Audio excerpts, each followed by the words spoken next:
Hello, and here with me today is Michaela Thomas, the Thomas Connection. And Michaela is a clinical psychologist, and today we're going to be talking about redundancy and the stress it can have on relationships, what you can do about it, how to spot it, and at what point is it a good idea to get a therapist to help you work through it. So before we get into that, Michaela, do you want to tell us a little bit about yourself? Sure, thank you for having me. As Paula said, I am a clinical psychologist and couples therapist, which means that I specialise partly in helping couples strengthen their connection, hence the name, the Thomas Connection. So that's a private psychology clinic that I run, not just for couples. I specialise in high-striving, ambitious women who are, very hard on themselves and struggle to find balance in terms of their work life. And as part of that, I often work with couples because if you have one high-striving person, also you might find another high-striving person in that partnership. So that's why it's particularly relevant to think about what happens when one of you or even both of you are on furlough or made redundant. What happens to your work-life balance? What happens to your professional identity? And how will that then affect the partnership? So I work a lot with frameworks around connection and compassion, which I hope to talk more about today as well, how we can start to understand our partner better by developing love and compassion, not only for our partner, but also for ourselves, because self-care is couple care. So that's sort of me in terms of what I'm doing. And my first book, The Lasting Connection, is out now on pre-order. Brilliant. Okay, so there are going to be many couples all around the UK who are hearing the news that one or both of them have been made redundant over the next few months.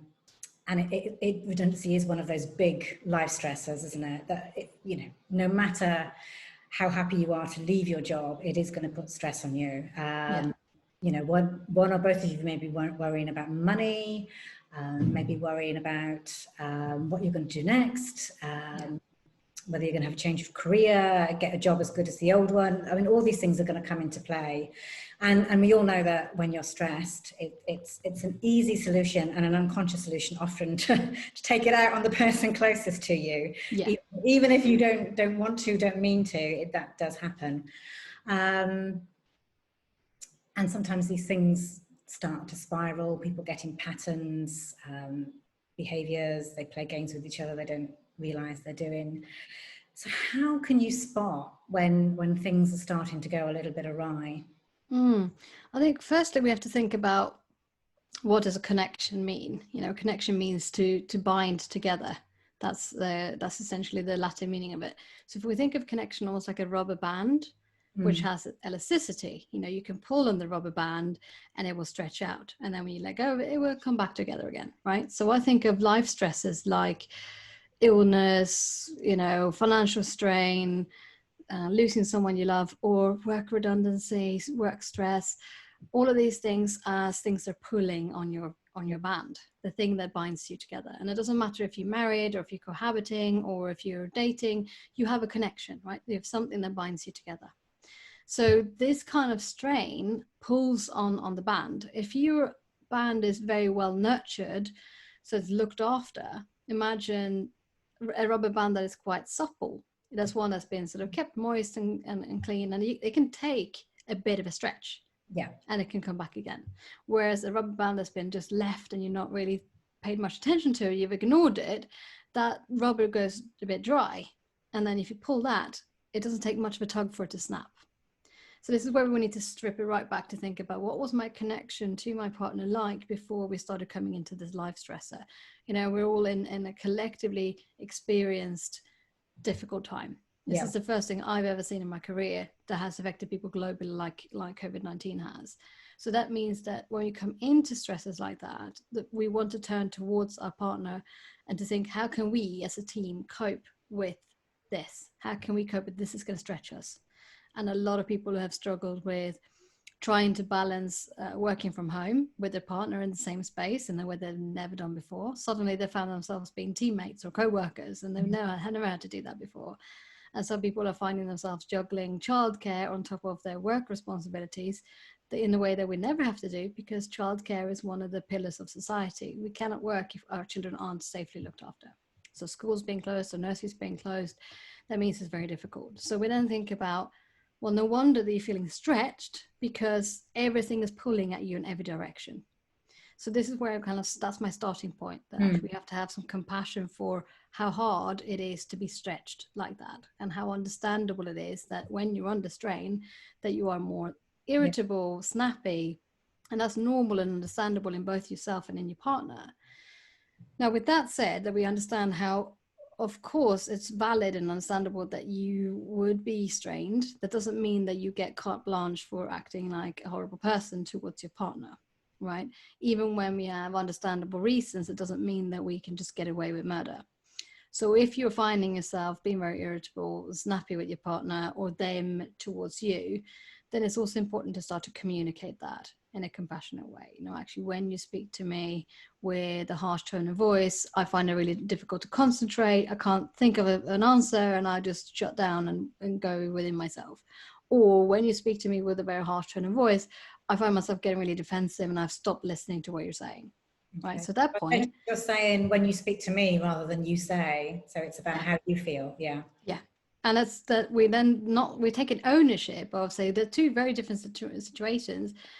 It's just saying, when this happens, I react like this. So I take ownership of my own reaction and saying, this is what happens for me, because that is subjectively true to you, you know, and we don't choose which response you're going to have. The first one I would describe was more of a flight response. You shut down and pull yourself inwards. And the other one was a bit more of a fight response. You become defensive and want to attack back and kind of go for vengeance. And our brain selects that defensive strategy for us. If you go into fight, flight, freeze, which is the shutdown, or appease, which is the people pleasing. I'll just, okay, it's fine there, it's fine. It's okay, I'll just do what you want. I'll just work from the sofa then, and you can work from the office, because we want the threat to go away. Yeah. So this is where it's so important to have compassion for each other, but also for ourselves, and knowing that when I'm under pressure, I react like this. It comes with owning your own stuff and tolerating your partner's stuff. That's a pretty good start for a lasting connection. So if I can own my own stuff, that means that I would say my go-to response is to be irritable and snappy when I'm under pressure. That's for me personally. My husband's response is much more to be withdrawn, to feel overwhelmed, and go into shutdown. So that means that having awareness of that means I place no judgment on my response or on his response. They are just different responses. That's all there is. It's just emotions. It's communication. If we can understand that if those two people come together, there will be a pattern. You mentioned that sort of the games we get into, or the patterns that play out. And that can be a withdraw and demand pattern. Wow. There's just a lorry just drove past. There can become a withdraw and demand pattern, which is very, very common in partnerships, where one spouse might feel, just say something, you know, go after the other person and keep pursuing them. Say something. What's your answer to that? The other partner feels utterly overwhelmed and goes into shutdown and tries to escape the conversation. And then around the cycle goes. So coming back to your question around, you know, what can people do then? How can they tell that the signs of this happening? Get another lorry coming around. So how can we work with that? Is that to understand firstly, it's normal, right? Yeah. You are going to have snappiness and irritability at some point in your partnership. It does not mean that you're about to snap. All couples connections go in and out of phases where you might sort of diverge away, and we can then do things to bring them back in together. Secondly, it doesn't mean that you're not meant for each other, or that you're, you know, doomed in your relationship. It just is what it is. At the moment, you're having a lot of snappiness and irritability. So when you find yourself working from home, I don't know how you would feel about this, but it's odd, because we get to see a side of our partner that we've never had before. You know, overhearing my husband's work calls, I'm like, who is this person? Yeah. You know, having this lingo with his co-workers. So we have to then understand that this is not our normal, usual. So I'm getting to see a side of my partner that I might not be used to, and same for them about me. And so then that's not even made vulnerable. The other person is perhaps seen being made redundant, is seen a vulnerable side they may not have seen before. Yeah. Yeah. Because if one of you then is made redundant and the other one is still working, and currently a lot of people are still working from the home, that can drive home that point even more. that I'm seeing you working right in front of me. And we can get normal human emotions like envy and jealousy. They're not bad emotions, that they're just feelings. They're just, again, information. So that might mean that I have a sense of loss. I've lost something. I missed that. I want to have what you have. But what comes out of my mouth might be anger and irritability because I envy you and I feel jealous of you still having your professional identity, or having certainty that you're going to get paid at the end of the month, or all of these things. So we want to, again, just naming that and say, well, you know what, I'm really glad that you're still working, but I feel really sad after a day of trying to apply for jobs, and I'm just hearing you laughing with your co-workers. It makes me really sad over everything I've lost. That's very different to stop shouting on the phone, I can't concentrate. Yeah. Right? Does that make sense in terms of how, when we communicate something that's more vulnerable and a bit easier for a partner to hear, it's often lengthier because it needs to bring in some grayscale. It's not as you did that, it's I'm feeling this. Yeah. And that's a lot easier for a partner to hear without them being pushed into their threat response, which are their fight and flight responses. And I guess it also involves a certain amount of self-awareness yourself. So before you say something, stop in to think, why am I feeling this? Yeah. Perhaps. Yeah. Which is hard for most people to do if we are also in our own threat systems. If our bodies are saying alarm, alarm, alarm, you're being attacked, the part of your brain that has the capacity to self-reflect, which sits in our frontal lobes, the sort of our thinking human brain, that switches off. And you go into your fight and flight, which is deeper in the brain, shared with other mammals and also other reptiles, or reptiles, I should say. And that's about just protecting ourselves and keeping ourselves safe. And that's why when your partner is then say something, you stop listening because you're just rehashing what you're going to say. Well, what's my answer to this going to be? And that blocks empathy, that blocks compassion, and it blocks you getting closer together. Yeah. So in order for us to do that, to calm down the sort of more animal brain in here, if you may, the sort of emotion brain, and switch back on the thinking brain, we need to calm down the body, calm down the system, calm down the mind. And the quickest, easiest way for a partner to do that is to take a few deep breaths. So really slow breaths and releasing it slowly on the way out to calm down your nervous system, so you can actually take in, well, hang on a minute, what is my partner trying to say? Because I know you'd be less focused on just like, I'm going to beat them, I'm going to win this argument. And like, what they're actually saying is that they're really sad. They miss their work. They miss their co-workers. They feel worried about contributing financially to the home when they don't have their income anymore. They might feel like a failure. They might think that they're useless. There might be lots of these things coming out, and you're missing it if you're just getting caught up in your threat system. So we want to just go, okay, and really slowly breathe it out as you're listening to what your partner is saying. And that's going to make it easy for you to just take a pause before you just jump in. So a very simple thing that you can do, breathe. Yeah. Simple, but hard to remember. Yes, in the moment, yes. Yeah. Yeah.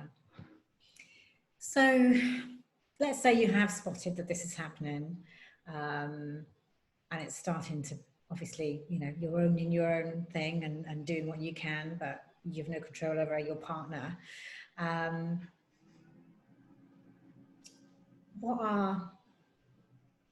Bearing in mind, I know therapy is deep and involves individuals and their backgrounds and histories, but obviously the breathing, the slowing down, the thinking about what it is that you are feeling and why it's coming out like that is one thing you can do. Are there any other things that you can do to help sort of promote the relationship? I think just putting it on the agenda, that often we are so busy that we forget to look after the things we take for granted. And I often use the analogy of trying to water your plants before they go brown, before they wilt. Yeah. So I don't have particularly green fingers, so this has been traditionally my way of figuring out if my plants need water. Is they go, and like, oh, okay, so they're wilting a bit. Put some water in, and they might kind of come back up again. But that means that we're constantly just being reactive to what's going on. Oh, it's wilting. Ooh, quickly get some water in it. We're not being proactive and responding to the plant's needs. And the tricky thing with plants is that we don't know how much water they need, how much sun should they have, what do I fertilize the soil with, and that's still only a plant, which is far less complex in their needs than a human is, and we still struggle to get it right. So if you think you know, how often do I need to water this kind of species of plant? Maybe I need to water them twice a week.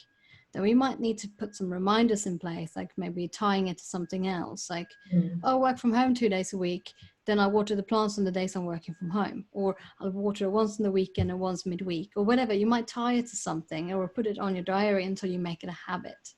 And that's what it's going to feel like to look after your relationship and your connection, keeping it supple so it doesn't snap. Doing that proactively rather than thinking I'm just going to do it when we start to have symptoms of problems. Yeah. And that, in my experience, is often when it becomes much harder to address the issues. One way to understand that is to think of the difference between going to the gym as something that, you know, well, before all of this happened, people might have gone to the gym or gone for a run or taken a walk or worked out some, how you might have done things, physical exercise for your body because it keeps you fit and healthy, you know, and I don't think we can contest that in any way. So that's pretty given. And if you don't do any physical exercise, don't move your body at all for years, you can't really be surprised if you, after a while, you get a repetitive strain injury or you need to see a physio for something, because it's a niggle in your body that's come from not really looking after it over a period of time. And a couple's relationship is like that. If you neglect it, you don't really put any effort in to look after it, after a while it will have niggles. And how long that will be will vary from relationship to relationship, much like you would from body to body. Some people can maltreat their body for years, and before it takes, comes to a complete halt saying, I can't do this for you anymore. Yeah. Relationships might take different amounts of time. So there might be that one partnership can tolerate one partner being off work, struggling with redundancy, looking for work, having lots of uncertainty, and can tolerate that for a little bit. Whereas another one might be on the brink already because it wasn't very nurtured, it wasn't very supple. So all it takes is a few snappy arguments for it to just blow up. Yeah. So we don't know how much your partnership is going to be able to tolerate before it's already on that breaking point. Yeah. This is why we want to be proactive and keep doing things on a daily, weekly, monthly basis. And I'm not talking about lavish date nights. If that's your thing, great. You know, if you want to go out once in a while or get a babysitter if you've got young kids, that's lovely, because you leave the home and you go somewhere else and you remember who you were before you had children, for instance. But it can also be about little, small rituals and acts of remembering to be kind, remembering to be, you know, taking a breath before you jump in. That can be a really good daily habit, to be like, okay, and now I can say something, so that you make sure that your partner gets to finish their sentence. It doesn't have to be big, lavish things. It's the little, small, and often that goes much further in nurturing your relationship than the big, you know, it's been 6 months since we did something, let's go to Paris. Yeah. That will like paper over the cracks. Yeah. So we want the little and often. And especially if you know that your partner is, if they're the one struggling with redundancy, they might need a little boost. They might need a little bit of extra support. So there's a saying which is, love me the most when I deserve it the least, because that's when I need it the most. Yeah. Yeah. And that's a hard one to keep in mind when your partner is ratty and irritable and like looking up from, you know, multiple newspapers. I'm looking for work. Yeah. Okay. What do you need? Yeah. Yeah. You know, can I help in any way? That's not really where we want to go. We want to go like, fine, you do that then. But actually, you know, that's not the best version of themselves because they're under pressure. And when we're under pressure, we're going to show up in a way that's much harder to love and be compassionate with and to be likable. But that's when we need it the most. So a good partnership will tolerate that and actually know that, you know, you're not just your worst side of you. There's so much more to you. There've been good sides, bad sides, and I'm here for the better, for the worse. And now it just happened to be in the worse. That's quite a nice way of trying to kind of get through a rough patch where you think, I've seen what you like when you make efforts, and right now you're in a bad place. What do you need? Yeah, and I like your comments about doing, you know, little things and often. I remember when I'd split up from my husband and we were still living in the same house. So obviously the relationship had broken down, but we lived in the same house for probably 10 months. Gosh. And during that time, we both made an effort, and it sounds small, but to make each other tea. Yeah. Whenever we had a cup of tea, we would find the other one and ask, do you want a tea or a coffee? And again, it just sounds so small, but actually it just kept that communication going, rather than just making one for yourself and buckling off and doing your work. Yeah. Yeah, Yeah. yeah. So yeah, It's a I can. great example of compassionate acts for someone else, that they don't have to be big steps to still be in line with your values. To say that, I want to be respectful or caring or kind or supportive of my partner. What little things can I take? Little steps can I take in line with that today, tomorrow, and then just, keeping it that basic: today, tomorrow. And then once you come to the end of tomorrow, then you're kind of moving the goalpost forward a little bit. Whereas if you're thinking, how can I be kind and caring to my partner for the rest of their lives, that becomes massive. Yeah. We just want to stay sort of small and simple and actionable right here, right now. And that makes it a lot easier to take or put one foot in front of the other, even if you're in a really bad, rough patch of trying to tolerate that and being supportive. Yeah. And if you're the one who's been made redundant and your partner is struggling to sit with you when you're irritable and tired or sad, then try to come back to it when you're not currently in the state. So if you've blown up or you snapped at your partner and you feel bad about it afterwards, go back to it later on saying, I'm really sorry I spoke to you like that. It's because X, Y, and Z, and give them an explanation, because it might be easier to hear it when you're not in the heat of the moment. Yeah. So we have to the idea of repairing a rupture is very, very important, that you don't have to get it right all the time. We get it right maybe 30% of the time, when we are the kind of partner who is loving and caring and kind and listens to everything our partner says. And then 30% of the time we're like, yeah, what was that, what did you say? Yeah, And we're somewhere else, yeah. right? And 30% of the time we spend repairing. So it's about a third of the time you probably get it right. And that's enough, because we can still make repair efforts to say, okay, I took that too far. I'm really sorry. I snapped at you, and I could see that you just needed me to be a bit helpful and ask if you needed a cup of tea. I'm sorry.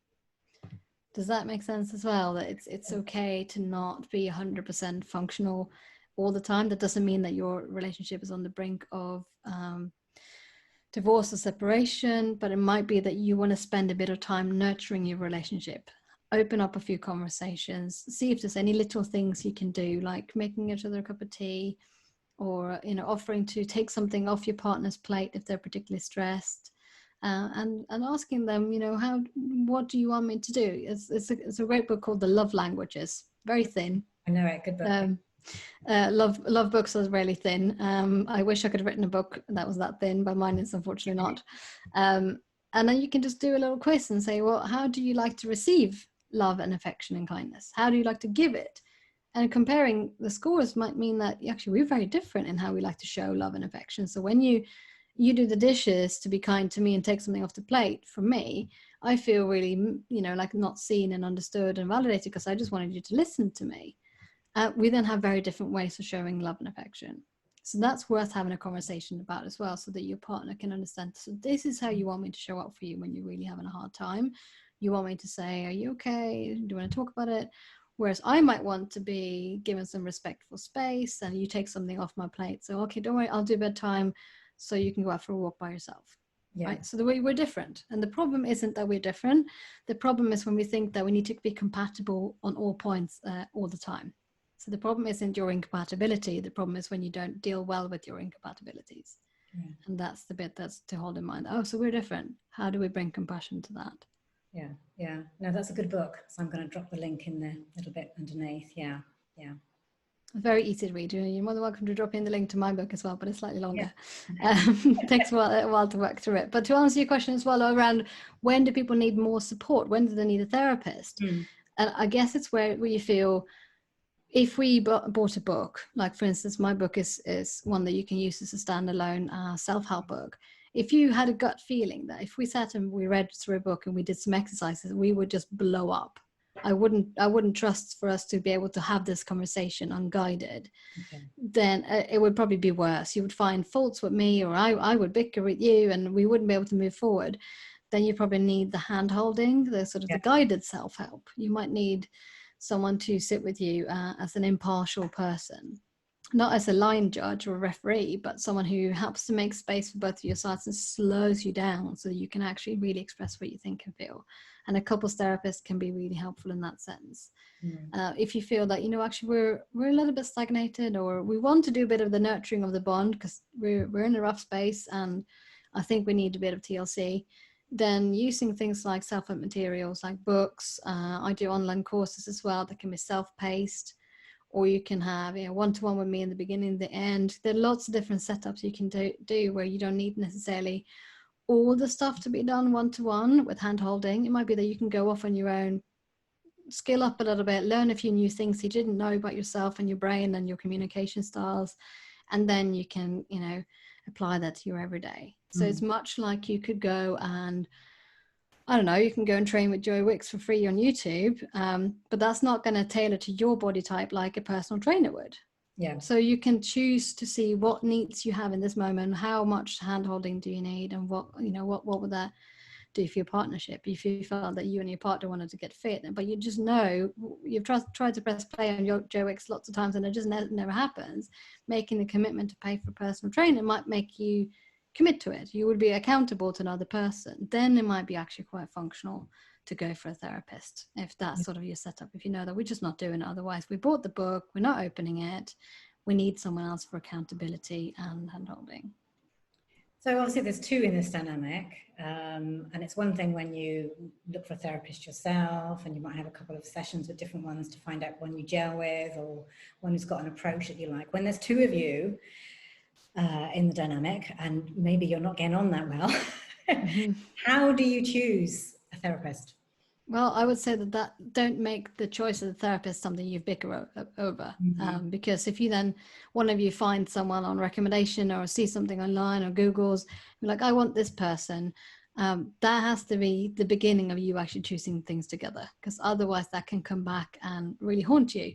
A few sessions down the line, you might say, well, actually, I never wanted to see her or him anyway. Yeah. You always get to choose. It's never my decision. I don't have any power in the relationship. Don't make that choice another one where you can find ammunition from. So I would always encourage people to shop around, to have some initial consultations with those people who offer that for free. A lot of therapists do. You can have a kind of a brief chat with them on the phone just to get a feel for them. Much like if you go into a hair salon, pretty much every hairdresser in that salon can probably give you an adequate haircut, but you find yourself drawn to one or the other because of the conversation style that they have and how you kind of gel with them. So yes, if we rounded up 10 therapists, I'm sure they would, a lot of them would give you good treatment, but you pick someone and you think they understood my problems. If I describe briefly, we're having this and this problem. If they think, yeah, I've worked with that before, and yes, this is how I would deal with that, and this is what I think would be the answer for you, then they obviously, that's as much as you can get from a free consultation, pretty much. You get an overview. And then once you've had that, then go for a first paid assessment if you're going privately. There are also NHS treatments for couples. A lot of people don't know about this.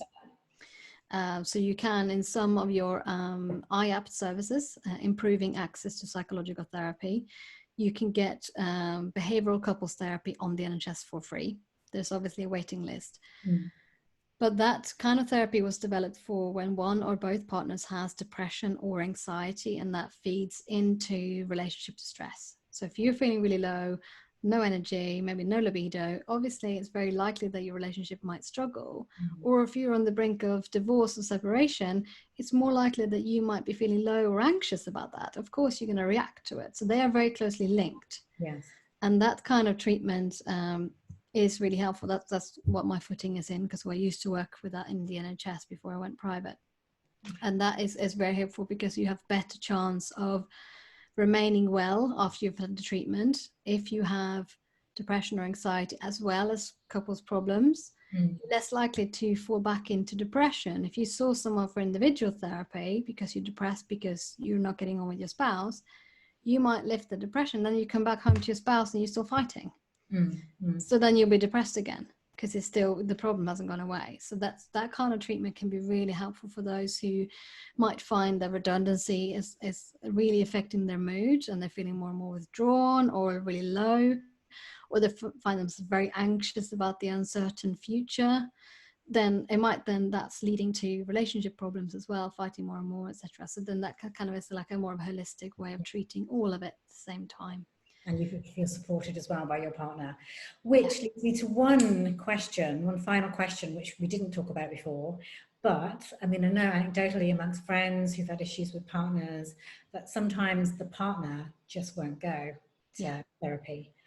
What's your advice in those situations? I think try to just be curious rather than furious with your partner about why they won't go.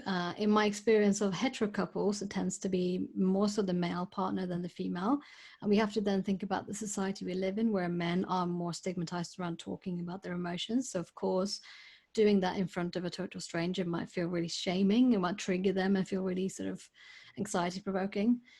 So then having that kind of free first chat can be quite nice, or even asking, why don't you have the a chat on your own as well. I found that really helpful with some male partners who felt, I don't really want to go, because I just said, these are the myths I often hear from male partners, and let me just debunk them for you. I'm not going to do X, I'm not going to do Y, and just getting there ahead of them and saying these things won't happen that you might be scared of. Secondly, is understanding that this also happens in same-sex couples, so it's not exclusive to just thinking that men don't want to go to therapy, but there is more stigma around men talking, and needs to sort of be strong, and it can be a sign of weakness. So we have to think that isn't the case. It's actually really, really strong and courageous to open up and talk about your difficulties, and especially seeking out help and support if you've been made redundant. That means that you're trying to be proactive and look after yourself and your well-being and your relationship. So that's sort of where I go in with this, that I serve you as a physiotherapist. Wouldn't beat yourself up for going to see a physiotherapist because you slipped a disc. It wouldn't be fair to say to you, like, just suffer through that, because men should be strong, right? So that's where I would often say to a female partner in a hetero couple that, try to be curious about what's getting in the way. Why is your partner not wanting to go? Ask open-ended questions. I want to support you. What are you scared of? It can be things like cost issues as well, or not wanting to invest the money. Then you can look at lower cost options like self-help literature, online courses, and there are certain places where you can get discounted sessions, or even on the NHS you can get them for free. So that's also an important thing, to just be, actually this may not be the time. And if you dragged your partner to couples therapy, odds are that they may not want to do the work involved. So you can bring a horse to water, but you can't make it drink. And that can also be, unfortunately, a part of the deal breakers for a lot of partners. If they feel that we have both acknowledged that there are problems going on here, but you refuse to come with me, and these things that I've, options I've given you, you won't read this book, you don't want to watch this webinar with me, you don't want to come to therapy with me. At one point, you also, as a partner, have to think, how many things can I ask for and then not to be met? Before I have to think, actually, you're not willing to do the work. And I respect that is your choice, but that means that I'm not willing to stay. And that can be, not in a sense of sort of black and white ultimatums, but saying that these are the things that I'm wanting. I can try to respect your wishes, and we can try to find a format that works for you. But I'm not willing to not address this anymore. I hope that makes sense.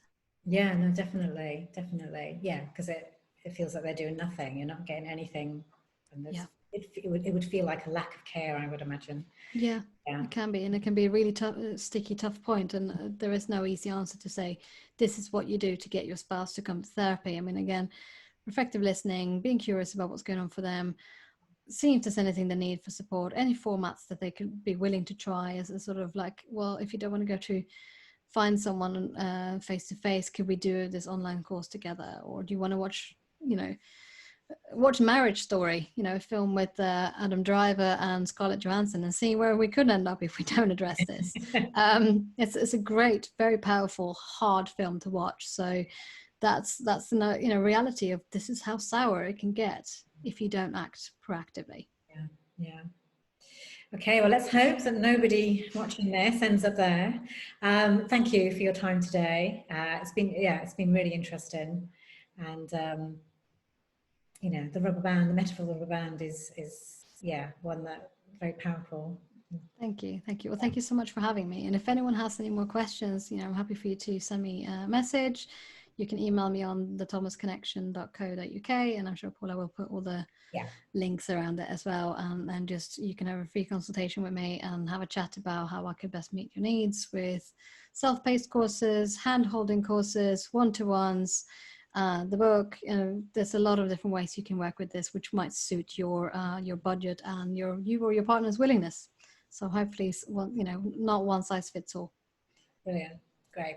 Wonderful. Thank you very much. Thank you for having me.